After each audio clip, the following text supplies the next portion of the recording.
నమస్తే, welcome to 99 TV. భారత ప్రధాని నరేంద్ర మోడీ మారిషస్ పర్యటన ఏం సూచిస్తుంది?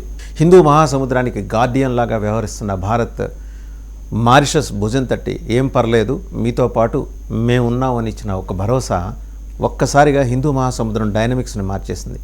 అక్కడెక్కడో కూర్చొని బీజింగ్ నుంచి హిందూ మహాసముద్రంలో అడుగు పెట్టాలని లేదా వాళ్ళ షిప్పులు పంపించాలని చూస్తున్న డ్రాగన్ బెత్తరపోయింది.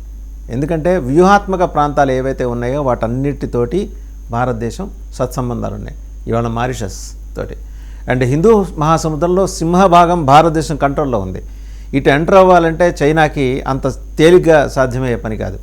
అందుకనే దీన్ని బ్రేక్ చేయడానికి బంగ్లాదేశ్కి తాయిలాలు ఇచ్చి, పాకిస్తాన్కి ఏదో పులిహోర పొట్లాలు ఇచ్చి వాళ్ళని లోబరుచుకుంటున్నాడు డ్రాగన్ జీ జిన్పింగ్. వెరాస్ మోదీ గారి దౌత్యం ఎలా ఉంటుంది ఒకసారి చూద్దాం. ఆయన మారిషస్ పర్యటన అంతర్జాతీయ రాజకీయాల్లో ఎలాంటి మలుపు తిప్పిందంటే, హిందూ మహాసముద్రంలో భారతదేశం యొక్క వ్యూహాత్మక ప్రాధాన్యాన్ని చాటిన కీలక ఘట్టం. మారిషస్ జాతీయ దినోత్సవ వేడుకలకు మన ప్రధాని మోదీ ముఖ్య అతిథిగా హాజరయ్యారు. భారత్ మారిషస్ల మధ్య ఉన్న బలమైన బంధానికి ఇది నిదర్శనం అని కూడా ఆ రోజు చెప్పారు. అక్కడి సంస్కృతి కూడా ఎలా ఉంటుందంటే, దేవాలయాలు, రామాయణ పారాయణాలు, భగవద్గీత బోధనలు ఈ రోజుకి అక్కడ ఉన్నాయి. ఈ సాంస్కృతిక సారూప్యతను గుర్తు చేస్తూ మోదీ చేసిన ప్రసంగానికి ప్రజల నుంచి భారీ స్పందన. భారత్ మారిషస్ కేవలం మిత్ర దేశాలు మాత్రమే కాదు, మనది రక్త సంబంధం అని మోదీ చేసిన ప్రసంగం అక్కడి ప్రజల హృదయాలను గెలుచుకుంది. రెండు దేశాల మధ్య కీలకమైన చర్చలు వాణిజ్యపరంగా కూడా జరిగాయి, సముద్ర రక్షణ అంశాల మీద జరిగాయి, కోస్టల్ సెక్యూరిటీ, రాడార్ వ్యవస్థలు, నావికాదళ సహకారం లాంటి రంగాల్లో భారత్ మద్దతు కోరింది మారిషస్. ఇది అనివార్యం. ఎందుకంటే సముద్రపు అట్టడుగు లోతుల్లోకి వెళ్ళి చైనా సబ్మెరైన్స్ ఐఎస్ఆర్ చేస్తున్నాయి, ఇంటెలిజెన్స్, సర్వీలెన్స్, రికానెసెన్స్ చేస్తున్నాయి. సో దాన్ని బ్రేక్ చేయాలంటే చుట్టుపక్కల ఉన్న దీవులతోటి మనకు సత్సంబంధాలు ఉండాలి.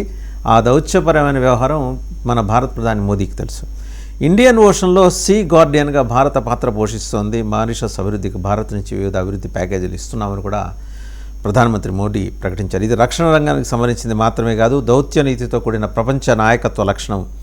ఒకప్పుడు సాఫ్ట్ పవర్గా ఉన్న భారత్ ఇప్పుడు తన వ్యూహాత్మక అడుగులతో స్ట్రాంగ్ పవర్గా ఎదిగిన వైనాన్ని మోదీ వివరించిన తీరు మారిషస్ ప్రజలను ఆకట్టుకుంది. సో అంతర్జాతీయ సమాజానికి మన ప్రధాని ఒక స్ట్రాంగ్ మెసేజ్ ఇచ్చారు. హిందూ మహాసముద్ర ప్రాంతంలో భారత్ కీలక భాగస్వామి, ఇక్కడ భారత్ మాటే ఫైనల్ అని చాటి చెప్పిన ప్రధాని మోడీ చైనాకి ఇండైరెక్ట్గా ఒక మెసేజ్ ఇచ్చారు. నువ్వు వీటి కన్నెత్తి చూస్తే నీ కన్ను పెరికేస్తామని.